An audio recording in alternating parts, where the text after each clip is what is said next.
Now here's a gun that you don't see very often. There's not a whole lot of these made. This is a Colt Model 2000. They called Colt All American also. And these were made in both with a polymer frame and an aluminum frame. This one is a polymer one here. And I believe Colt only made these for a couple of years. They were not very popular. And I think they were designed to compete against the Glock, and basically the Glock won hands down against this gun. Now they're not that bad of a design, but they just were not very popular, didn't sell well, and Colt discontinued them before very long. And get the markings to show up here. And these were kind of an oddball gun, really. They were double action only, 9mm, a 15-round magazine.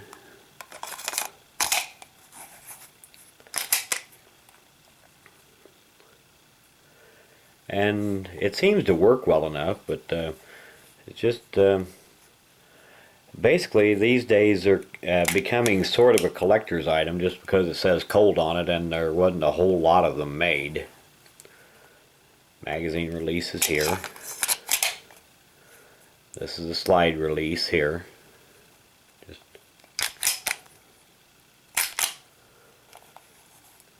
And being a kind of a double action only gun, it is kind of an oddball gun, you know, for a gun of this size. Normally you think of a double action only pistol as being a small little pocket gun. And one thing that it really I think really hurt this gun is that it's just got an awful trigger pull on it.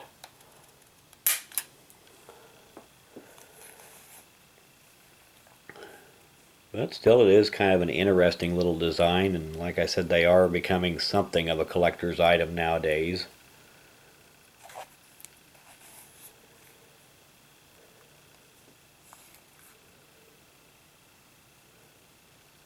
And if you can control the trigger on it, it's not a bad shooter.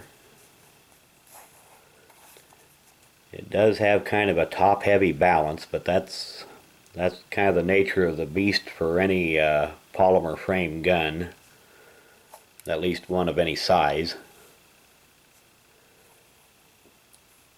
But it's something that you don't just see a whole lot of anymore. I guess you never did see a whole lot of them at any time, really. But I thought I'd give you a quick look at it here, go over it a little. Something of an oddity these days, and I do take this out and shoot it occasionally. It's, if nothing else, it kind of helps you control your firing. You know, if you're trying to master a heavy trigger. And another thing about the trigger pull on it is that it's both heavy and long, but it does have kind of an interesting method here. Instead of having a bar safety in the middle of the trigger like a Glock or a XD or something like that, actually the trigger is back here. This, what you normally think of as a trigger here, is a safety lever that moves down and allows you to pull the trigger backward. Kind of a little bit different design, and probably not as good a design as what the Glock uses. But still, it's, like I said, it's something interesting.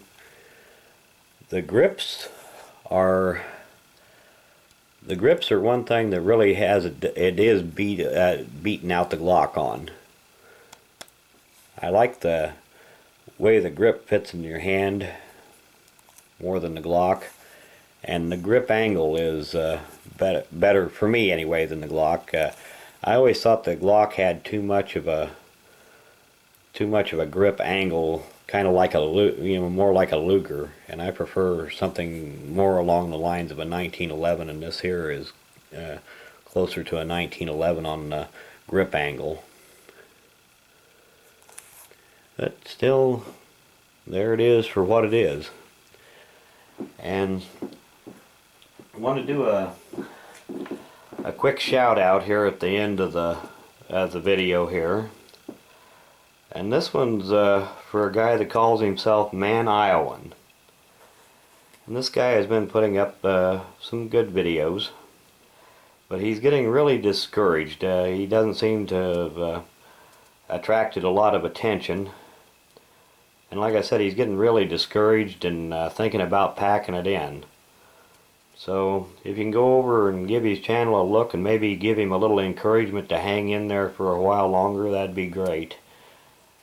I know he'd appreciate it, because anybody that makes these videos know that you put some time and thought into them, and you know, if you don't get if nobody watches them, you get discouraged.